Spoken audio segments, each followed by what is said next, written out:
അനധികൃത കുടിയേറ്റം തടയുമെന്ന് തെരഞ്ഞെടുപ്പ് പ്രചരണ കാലം മുതൽ തന്നെ ട്രംപ് ആവർത്തിച്ചു പറയുന്നതാണ്. അതിനുള്ള നീക്കങ്ങളും ട്രംപ് ആരംഭിച്ചു കഴിഞ്ഞു. അമേരിക്കയിലേക്കുള്ള അനധികൃത കുടിയേറ്റം തടയണമെന്ന് ആവശ്യപ്പെട്ട് ട്രംപ് കാനഡയ്ക്കും മെക്സിക്കോയ്ക്കും മുന്നറിയിപ്പുകൾ നൽകിയിരുന്നു. നിലവിലെ റിപ്പോർട്ട് അനുസരിച്ച് യുഎസിൽ കുടിയേറ്റ വിരുദ്ധ നടപടികൾ കടുപ്പിച്ചിരിക്കുകയാണ് പ്രസിഡന്റ് ഡൊണാൾഡ് ട്രംപ്. മെക്സിക്കോ അതിർത്തിയിലേക്ക് 1500 സൈനികരെ കൂടി അയക്കുമെന്ന് വൈറ്റ് ഹൗസ് അറിയിക്കുകയും ചെയ്തു.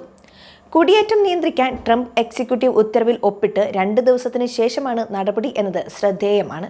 500 മറീനുകൾ, സൈന്യത്തിലെ ഹെലികോപ്റ്റർ, ഇന്റലിജൻസ് വിശകലന വിദഗ്ധർ എന്നിവർ ഉൾപ്പെട്ട സംഘത്തെയാണ് അമേരിക്ക മെക്സിക്കോ അതിർത്തിയിലേക്ക് അയക്കുന്നത്.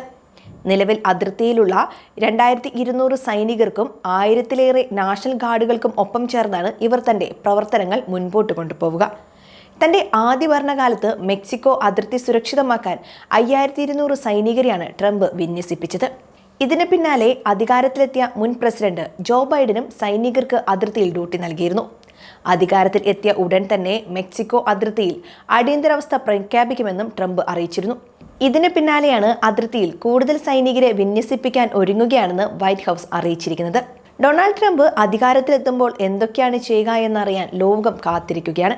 Panama canal, Canada, Greenland, Mexico തുടങ്ങി ട്രംപിന്റെ നേട്ടങ്ങൾ നീളുകയാണ്. യുദ്ധം അവസാനിപ്പിക്കുമെന്ന് ആവർത്തിച്ചു പറയുന്ന ട്രംപ് സാമ്പത്തിക യുദ്ധമാണ് ഇപ്പോൾ പ്രഖ്യാപിച്ചിരിക്കുന്നത്. അതുപോലെ കാനഡ, മെക്സിക്കോ, ചൈന, ഇന്ത്യ എന്നീ രാജ്യങ്ങൾക്ക് മേൽ അധിക തീരുവ ഏർപ്പെടുത്തുമെന്ന് ട്രംപ് ആവർത്തിച്ചു മുന്നറിയിപ്പ് നൽകുകയും ചെയ്തു. ട്രംപ് ലക്ഷ്യം വയ്ക്കുന്നത് US വിപുലീകരണമാണെന്നത് ഇതിൽ നിന്നെല്ലാം വ്യക്തമാണ്. ഗൾഫ് ഓഫ് മെക്സിക്കോയെ ഗൾഫ് ഓഫ് അമേരിക്ക എന്ന് പുനർനാമകരണം ചെയ്യണമെന്ന് ട്രംപ് ആവർത്തിച്ചു പറയുന്നുണ്ട്. ഇക്കാര്യങ്ങളെല്ലാം സ്വന്തമാക്കാൻ ട്രംപ് എന്ത് നിലപാട് സ്വീകരിക്കുമെന്നറിയാനാണ് ലോകം ഇനി കാത്തിരിക്കുക.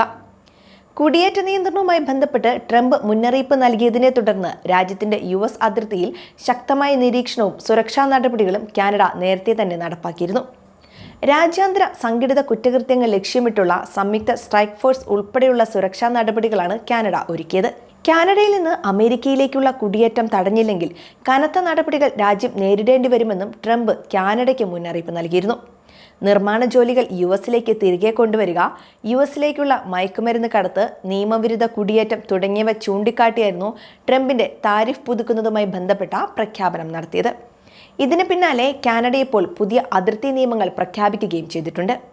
ഫെന്റനൈൽ വ്യാപാരം തടസ്സപ്പെടുത്തൽ, നിയമപാലനത്തിനുള്ള പുതിയ ഉപകരണങ്ങൾ, അമേരിക്കൻ നിയമപാലകരുമായുള്ള മെച്ചപ്പെടുത്തിയ ഏകോപനം, വിവരങ്ങൾ പങ്കിടൽ വർദ്ധിപ്പിക്കുക, അതിർത്തിയിലെ ഗതാഗതം പരിമിതപ്പെടുത്തൽ, പ്രവേശന തുറമുഖങ്ങൾക്കിടയിലുള്ള ഹെലികോപ്റ്ററുകൾ, ഡ്രോണുകൾ, മൊബൈൽ നിരീക്ഷണ ടവറുകൾ എന്നിവയെല്ലാം പദ്ധതിയിൽ ഉൾപ്പെടുന്നുണ്ട്.